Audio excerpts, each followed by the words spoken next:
그래서 5장 1절로 11절까지의 말씀입니다. 이 계시의 말씀을 제가 봉독할 때 우리 다 같이 하나님의 음성을 들으시기를 바랍니다. 들으라 부한 자들아, 너희에게 임할 고생으로 말미암아 울고 통곡하라.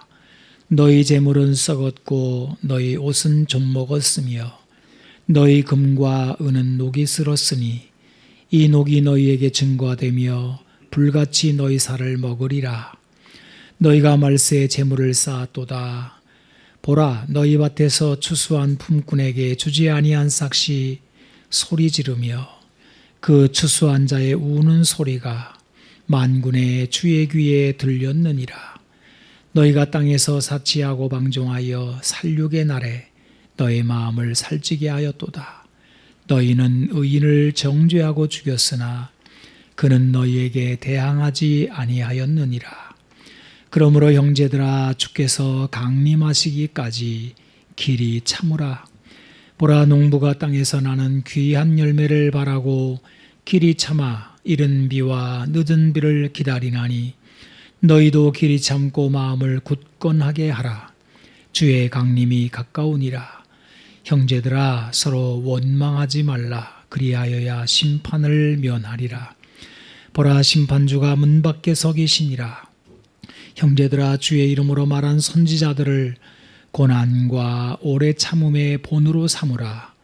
보라, 인내하는 자를 우리가 복되다 하나니 너희가 욥의 인내를 들었고 주께서 주신 결말을 보았거니와 주는 가장 자비하시고 긍휼히 여기시는 이시니라. 아멘. 여러분, 요즘같이 인내가 요청되는 때가 있겠습니까? 우리는 벌써 2년째 코로나19 팬데믹 시기를 지나가고 있습니다. 더군다나 올해는 유례없는 더위가 올 것이라고 합니다. 이 무더운 여름에 마스크를 쓰고 살아야 하는 불편함에 모두들 힘들어합니다. 일전에 당국에서는 예방접종을 독려하면서 접종을 받으면 올여름에는 외출 시에 마스크를 벗기도 하고 또 해외여행도 하게 될 것이라고 예측을 했습니다마는 코로나19의 변종이 또 출현하면서 이 전망은 보기 좋게 빗나갔습니다. 이번에 출현한 변종은 더 강력한 전파력을 지녔기에 수도 서울을 4차 방역으로 몰아넣었습니다. 또다시 소상공인들은 벼랑에 몰리고 예배당은 비대면으로 예배를 대치하고 있습니다. 도대체 언제까지 우리는 이 환란을 견디어내야 하겠습니까? 백신이 나왔지만 변종이 더 빠르게 등장합니다. 이 변종 바이러스가 계속해서 나오다 보니 이름을 알파, 베타, 감마, 델타 같은 그리스 알파벳을 붙였습니다. 어떤 이는 이 변종이 알파벳의 마지막 글자인 오메가까지 나올 것이라고 말하기도 합니다. 정말 언제까지 우리는 인내하며 견뎌야 하는 것일까요? 언제까지 이 고통스러운 물음은 시편에 자주 등장하는 물음입니다. 언제까지 악인이 승승장구할까요? 언제까지 하나님의 진노가 그치지 않을까요? 언제까지 대적의 해방과 능력이 계속될까요? 하나님, 언제까지 주의 얼굴을 나에게 숨기시렵니까? 라고 시편의 탄식들이 나옵니다. 스가랴서에는 하나님, 언제까지 하나님 백성들을 긍휼히 여기지 않으실 겁니까? 라는 물음도 있습니다. 이러한 기록들은 이 세상을 살았던 하나님의 백성들에게 참기 어려운 인내의 시기가 흔히 있었음을 보여줍니다. 다시 말씀드리자면 이것은 자연스러운 흐름이라는 것입니다. 하나님이 버리심도 아니고 절망할 상황도 아니라는 뜻입니다. 한 번은 예수님께서 제자들에게 이런 말씀을 하십니다. 한 과부가 자신의 소원을 두고 끊임없이 탄원을 하여 그 원한을 풀었다 하는 비유의 이야기입니다. 그리고 이 비유의 의도가 항상 기도하고 낙심하지 말아야 한다 하는 데 있음도 말씀을 해 주셨습니다. 그러나 인자가 올 때 세상에서 믿음을 보겠느냐 하는 걱정스러운 물음으로 예수님은 이 말씀을 마칩니다. 여러분, 좀 이상하지 않습니까? 지금 제자들은 예수님과 같이 있습니다. 예수님은 제자들에게 하나님을 우리 아버지라고 가르쳐 주셨습니다. 하나님이 하늘 아버지라는 것입니다. 그리고 이 하늘의 아버지는 우리의 필요를 기도하기도 전에 다 아시는 좋은 아버지라는 것입니다. 그런데 이런 하나님께 기도하며 사는 하나님의 백성들이 기도하다가 낙심할 정도까지 내몰릴 수 있다는 것입니다. 기도하다 안 되는갑다 하고 포기하고 낙심할 정도로 참기 어려운 지경에 들어간다는 것입니다. 그래서 이제는 믿는 것 외에는 아무것도 없는 상황에 처하게 되는데, 바로 이때도 하나님을 믿고 흔들리지 않는 그 믿음을 보겠느냐 하고 묻고 있는 것입니다. 예수님은 소원을 찾아 그것을 이루려고 하는 자들에게 소원의 성취보다 더 중요한 것은 바로 믿음의 성취임을 가르치십니다.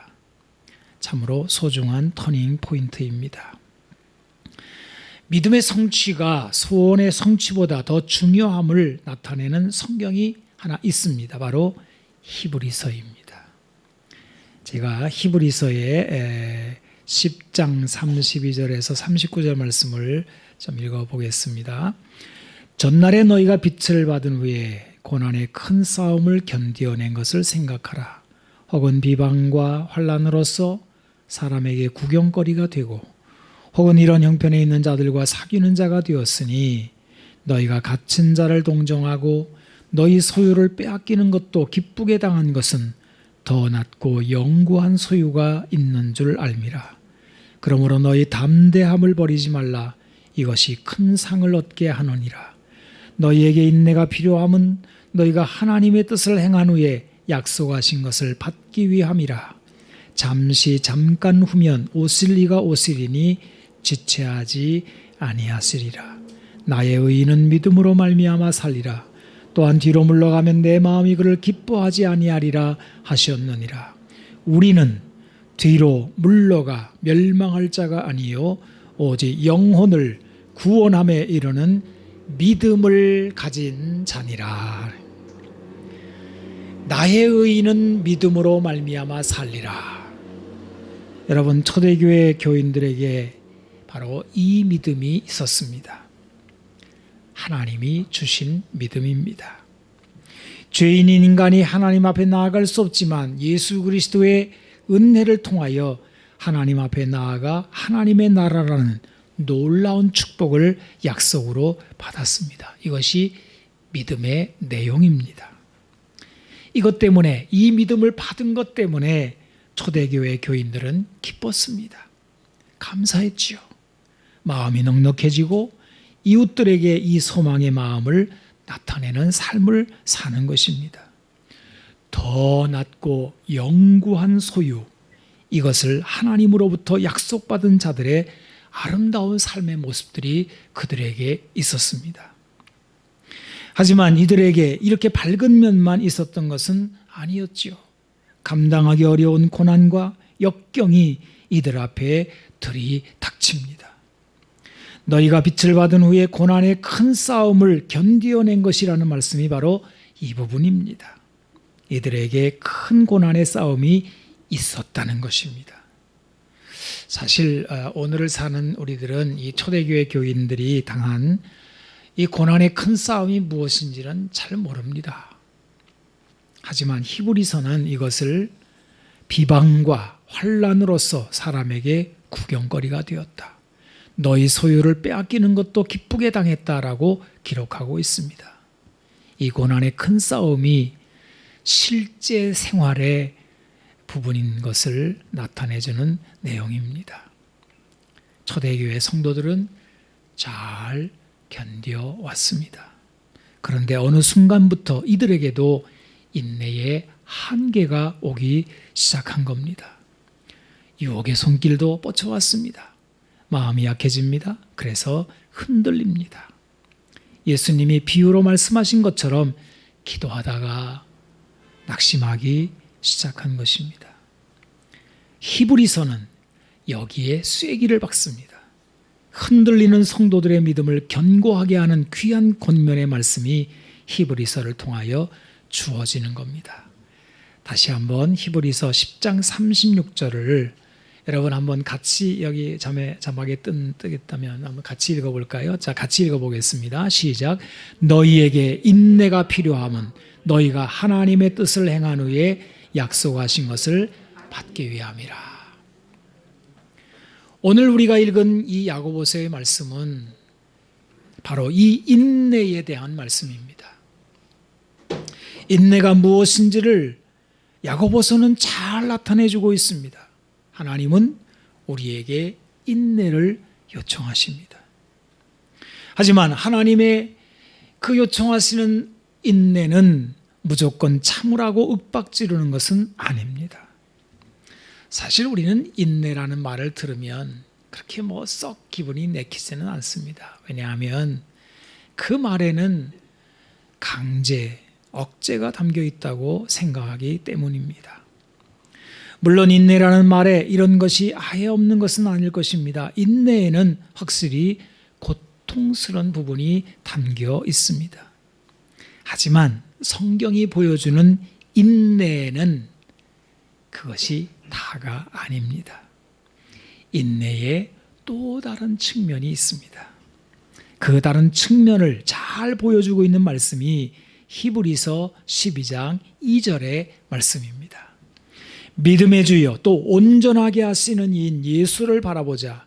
그는 그 앞에 있는 기쁨을 위하여 십자가를 참으사 부끄러움을 개의치 아니하시더니 하나님 보좌 우편에 앉으셨느니라. 여기 나오는 참으사라는 말씀이 야고보서에 나오는 인내라는 말과 같은 단어입니다.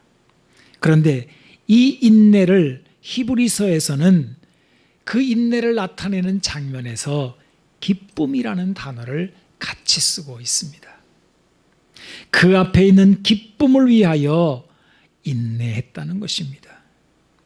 그러므로 성경이 말하는 인내의 목적이 바로 이 기쁨이라는 것입니다.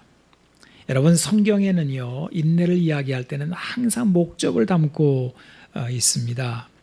그래서 여러분들이 성경을 읽다가 참는다, 인내라는 단어를 나오면 그 앞뒤를 한번 살펴보세요. 그러면 반드시 목적이 그 안에 들어있어요.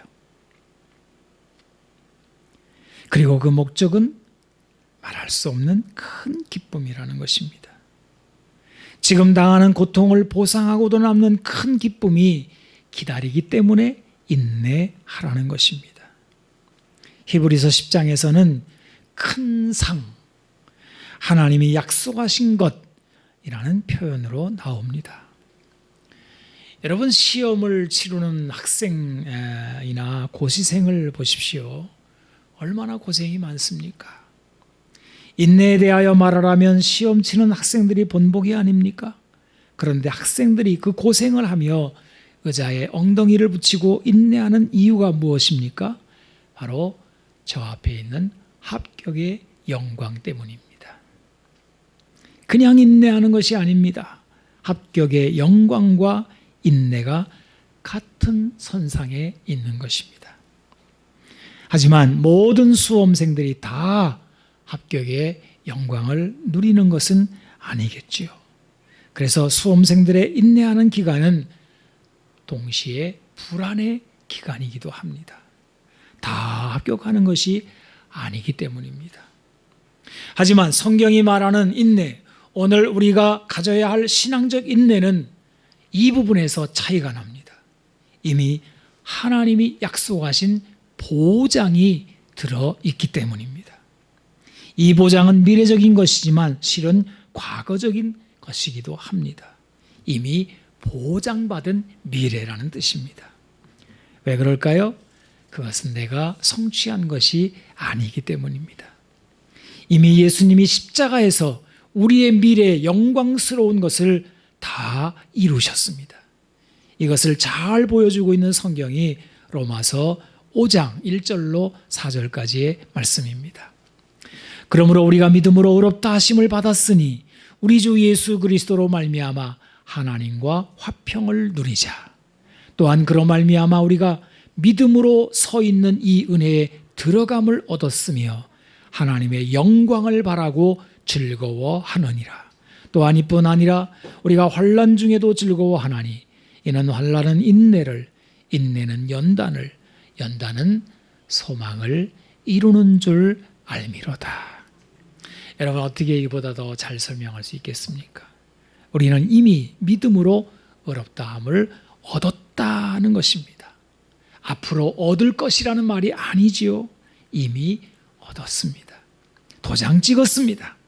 이제 남은 것은 시간뿐입니다. 그래서 기다리는 시간도 즐거울 수밖에 없습니다. 이것은 내가 이룬 업적이 아닙니다. 오히려 내가 약할 때, 내가 죄인이었을 때, 하나님과 원수되었을 때 그 상황에서 예수님이 십자가로 이루어주신 복입니다. 우리는 이것을 은혜로 구원받았다라고 말합니다.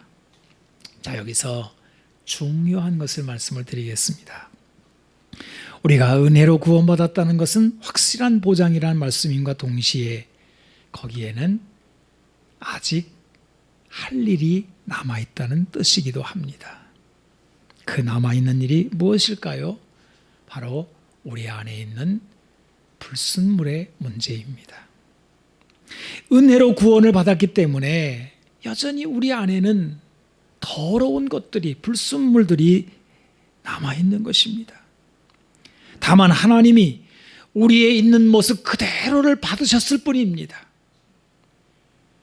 이것은 정말 은혜이지만 동시에 숙제이기도 합니다. 구원받은 자들의 숙제입니다. 그래서 연단이라는 말씀이 나옵니다. 연단이 뭐예요? 불순물을 뺀다는 뜻입니다. 우리가 정금이라고 하면 24금을 말하는데 이는 용광로 속에 24번 들어갔다는 뜻입니다. 용광로는 불순물을 다 태워버립니다. 그리하여 순금만 남겨놓습니다. 이게 연단입니다. 하나님은 우리를 구원하신 후에 약속하신 것을 주실 때까지 연단을 하시는 겁니다. 그 연단의 용광로가 바로 뭐예요? 환난이라는 거예요. 그래서 환난은 인내를, 인내는 연단을, 연단은 소망을 이루는 줄 알미로다. 이 말씀이 이런 뜻입니다. 그리하여 하나님은 우리를 앞으로 받을 영광에 걸맞게 만들어 놓으시는 것입니다. 여러분, 이것을 아는 사람과 그렇지 않은 사람은 다를 수밖에 없습니다. 왜 믿는 자에게 환난이 있습니까? 그것은 그 환난만이 만들어주는 것이 있기 때문입니다. 이 환난이 우리의 모든 더러운 욕심에 그 더러운 것들을 다 녹여냅니다. 아마도 야고보서만큼 이것을 잘 다루는 성경이 없을 것입니다. 여러분, 오늘 우리가 읽은 야고보서 이 4장 9절에 보면 이런 말씀이 나오잖아요. 형제들아, 서로 원망하지 말라. 그리하여야 심판을 면하리라. 보라, 심판주가 문 밖에서 계시니라. 이 인내에 대한 말씀을 하다가 갑자기 난데없이 원망이라는 말을 합니다. 왜 그럴까요? 그것은 인내하는 연단 중에 이 원망이 태워 없어지기 때문입니다. 이 원망이라고 하는 것은 다툼을 일으킵니다. 형제가 싸우는 이유입니다. 그런데 여러분, 이 원망이 어디서 생겨날까요? 그것은 사람 마음속에 있는 탐욕, 더러운 탐욕 때문입니다. 더 가지려는 욕심입니다. 인간 사회의 모든 불행의 원인이 여기에서 비롯됩니다. 탐욕으로 말미암은 다툼은 부모 형제도 없습니다. 교회도 예외가 아닙니다.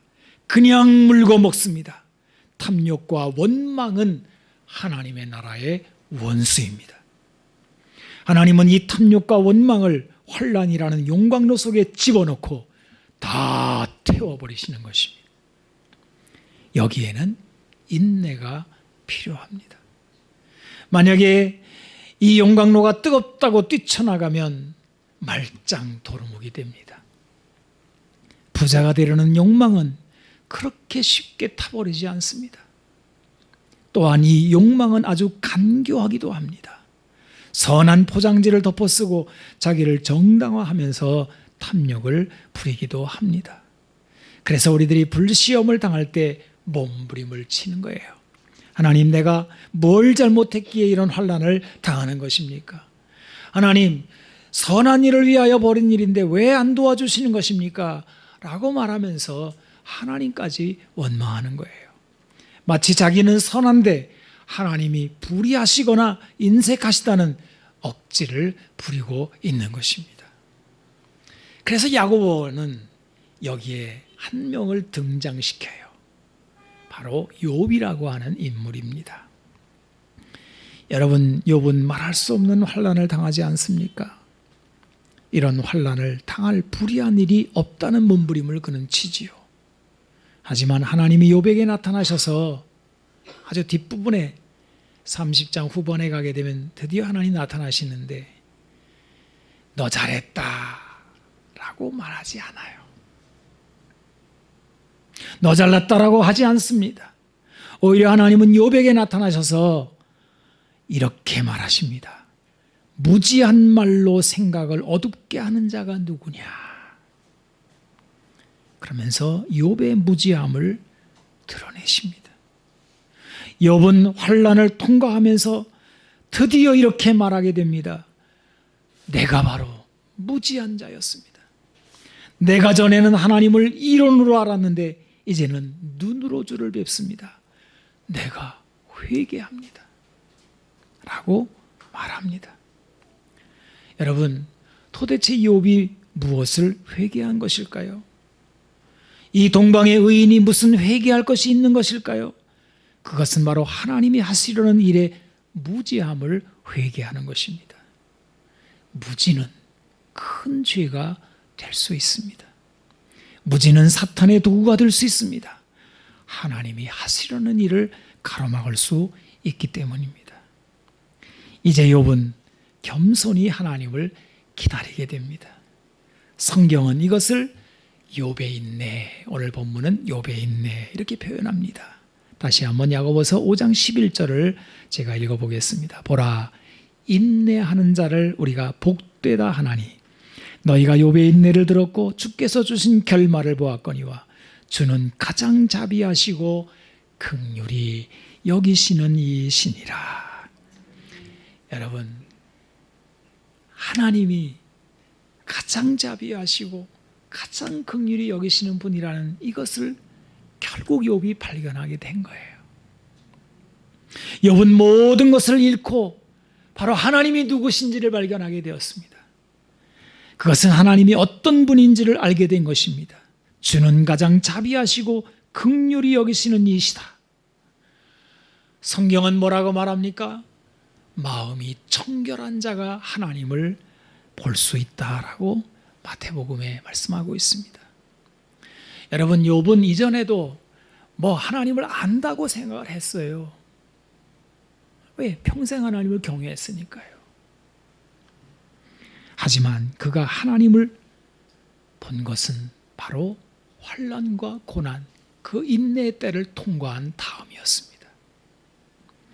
이같이 불같은 시험을 통과한 후에야 그는 비로소 하나님이 가장 자비하시고 긍휼히 여기시는 분이라는 것을 보게 됩니다. 이것이 차이점입니다. 사랑하는 성도 여러분, 이 세상에서 환난을 통과하지 않고 하나님을 볼 수 있는 자는 아무도 없습니다. 이 세상에서 환난 중에 인내하지 않고 하나님이 주실 영광을 맛볼 사람도 아무도 없습니다. 왜냐하면 사람은 그 마음이 살쪄 둔하게 되기 쉽기 때문입니다. 오늘 본문에 야고보는 마음이 살쪘다라는 표현을 5절에 하고 있는데요. 바로 부자들의 이야기입니다. 야고보서 5장 1절로 6절은 부자들에 대한 경고의 말씀입니다. 아니 어쩌면 경고를 넘어섰는지도 모릅니다. 제가 한번 이 부분을 읽어보겠습니다. 들으라 부한자들아, 너희에게 임할 고생으로 말미암아 울고 통곡하라. 너희 재물은 썩었고 너희 옷은 좀 먹었으며 너희 금과 은은 녹이 슬었으니 이 녹이 너희에게 증거가 되며 불같이 너희 살을 먹으리라. 너희가 말세 재물을 쌓았도다. 보라, 너희 밭에서 추수한 품꾼에게 주지 아니한 삭시 소리 지르며 그 추수한 자의 우는 소리가 만군의 주의 귀에 들렸느니라. 너희가 땅에서 사치하고 방종하여 살육의 날에 너희 마음에 살찌게 하였도다. 너희는 의인을 정죄하고 죽였으나 그는 너희에게 대항하지 아니하였느니라. 부자들의 모습입니다. 부자들은 그 부로 인하여 마음이 살쪘습니다. 여러분, 여기 나오는 부자라는 말은 뭐 그렇게 환난 없이 잘 된다는 말이 좀 어폐가 있습니다만은 그런 돈 잘 벌고 뭐 이런 사람들이겠지요. 여러분의 주변에도 이런 분들이 있을 겁니다. 혹은 형제들 가운데도 나는 이렇게 사는 게 짜치는데, 경상도 말로 짜친다고 그러잖아요. 근데 잘 살아요. 너무 집도 좋고 뭐 돈도 많이 벌고 뭐 사업도 잘 되고. 요즘같이 어려운 때에도 다들 뭐 너무너무 어렵잖아요. 근데도 오히려 이때에 돈 더 많이 엄청나게 버는 사람들도 있습니다. 이들에게 환난은 환난이 아니겠죠. 그런데 이것은 큰 시험이라는 것입니다. 왜요? 보이지 않는 영역, 그들의 마음이 살찌기 때문입니다. 여러분, 우리 몸이 살찌는 거에 대해서는 그렇게 다이어트를 하겠다고 애쓰고 조심하고 음식을 덜 먹고 운동도 하고 난리를 치는데 왜 마음이 살찌는 것은 내버려 두는 것일까요? 아니, 마음이 살찌는 것이 훨씬 더 두려운 결과를 가져오지 않습니까? 여러분, 사람의 마음에 살이 찌면 어떻게 될까요? 오늘 본문에는 그 몇 가지 현상이 이렇게 기록이 되어 있습니다. 첫째, 눈물이 사라진다. 울고 통곡하라 그러잖아요. 근데 안 우는 거예요. 왜? 울 일이 없잖아요. 우리는 날마다 우는데 드라마나 틀어놔야 울까 말까. 안 울잖아요. 울 일이 없잖아요. 둘째, 자신의 재산이 어떻게 썩어가는지를 알지 못한대요. 왜요? 영적 코가 병들었기 때문입니다. 여러분, 우리 육신의 코가 얼마나 민감합니까? 뭐 부엌에서 이 더운 여름에 조금 음식이 좀 부패하면 금방 냄새가 나잖아요. 그래가지고 그냥 코를 틀어막고 갖다 버립니다. 왜요? 코가 살아있으니까 음식물이 부패하면 금방 알잖아요. 그런데 마음이 살찐 사람들은 자신들의 재물에서 나는 악취를 느끼지 못하는 것입니다. 재물에도 악취가 있거든요. 썩어가는 것이 있거든요. 셋째, 마땅히 지불할 임금을 주지 않아 우는 품꾼의 울음이 들리지 않는데요. 영적 귀가 먹은 것입니다. 그리고 넷째, 사치하고 방종합니다. 그리고 마지막에는 의인을 대적하고 죽인다고 되어 있습니다. 하나님은 사람을 사랑하시기 때문에 그 마음이 살찐 부자에게도 계속하여 선지자를 보내고 의인을 보내겠지요. 바른 말을 하겠지요. 하지만 마음이 살찐 이 사람은 듣기 싫어하고 자신의 길을 막아서는 의인을 못된 놈 취급을 하고 결국에는 죽이는 데까지 나간다는 것입니다. 이 얼마나 무서운 이야기입니까?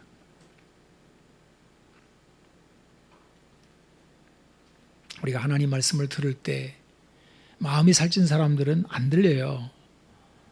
안 들린다고요.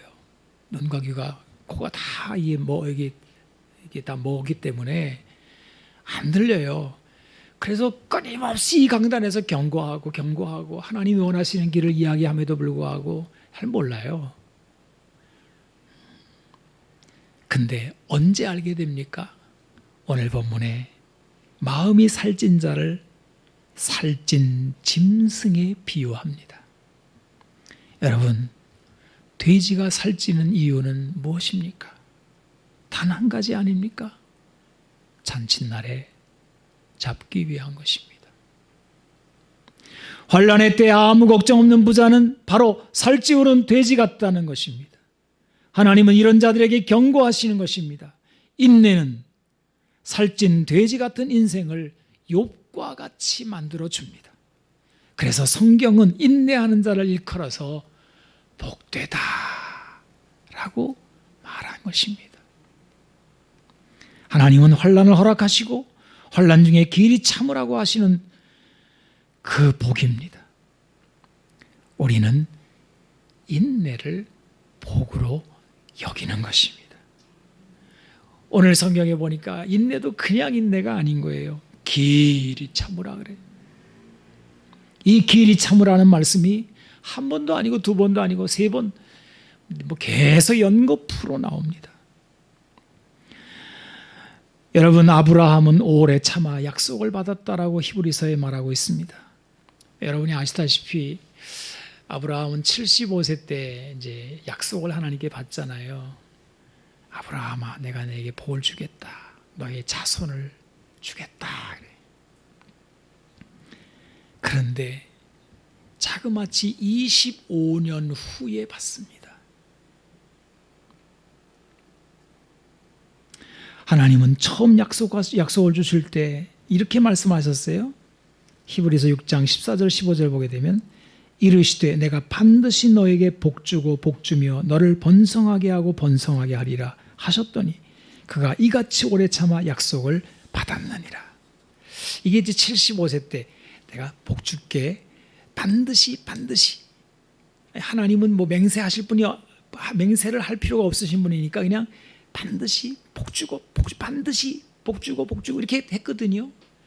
근데 안 되는 거예요. 10년이 지나도 안 되고 10년. 그래서 아브라함이 10년 지난 다음에 자기가 그 복을 만들려고 한번 해보잖아요. 이게 더 화근을 만들었어요. 또 20년을 기다려도 안 되는 거예요. 아마 속으로 이런 생각했을지 몰라요.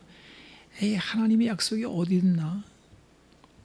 내가 잘못 들었나? 아닌 건가? 하나님 잊어버렸나? 내가 뭘 잘못해가지고 하나님이 바꿨나? 뭐 별 생각이 다 들었을 거예요. 그런데 여러분 보세요.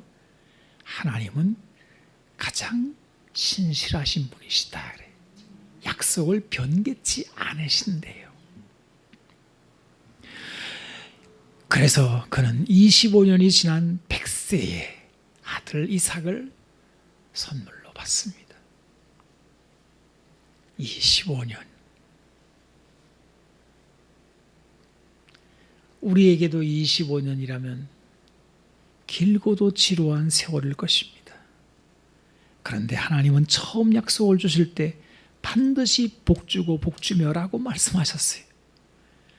우리가 붙들 것은 바로 하나님의 신실하신 뿐입니다.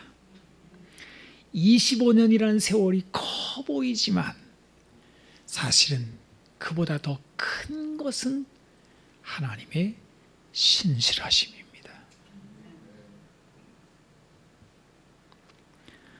여러분, 우리가 견딜 수 있을까요? 저는 오늘 이 설교를 주님이 마음에 주셔가지고 준비를 하면서 우리 교인들 중에 다 기다리고 다 인내해야 되는 상황들이 막 다들 있는 거예요. 그냥 제 마음 같아서는 다 한 번에 붙들고 어떻게 해주고 싶어요. 뭐 누가 그랬다고 그래요. 뭐 보리를 심어놓고 빨리 크라고 쭉쭉 뽑아놨더니 다 죽었대요. 여러분 소원을 그냥 당장 내리라도 다 들어주고 싶어요. 나비가 나올 때, 꼬치를 들고 나올 때 너무너무 힘이 드니까 그 꼬치를 잘라주니까 쑥 나오기는 쑥 나왔는데 힘이 없어 죽더라잖아요. 그러니까 이게 안 되는 거예요. 이걸 하나님이 기다리라고 하는데 누가 가서 뭐 억지로 안 되는 거예요. 정말 하나님의 그 인내의 때를 그냥 기다릴 수밖에 없는 거예요. 우리가 기다릴 수 있을까요? 우리 힘으로 할 수 있을까요? 안 된다고요. 그래서 사도 바울은 인내를 성령의 열매라고 한 것입니다.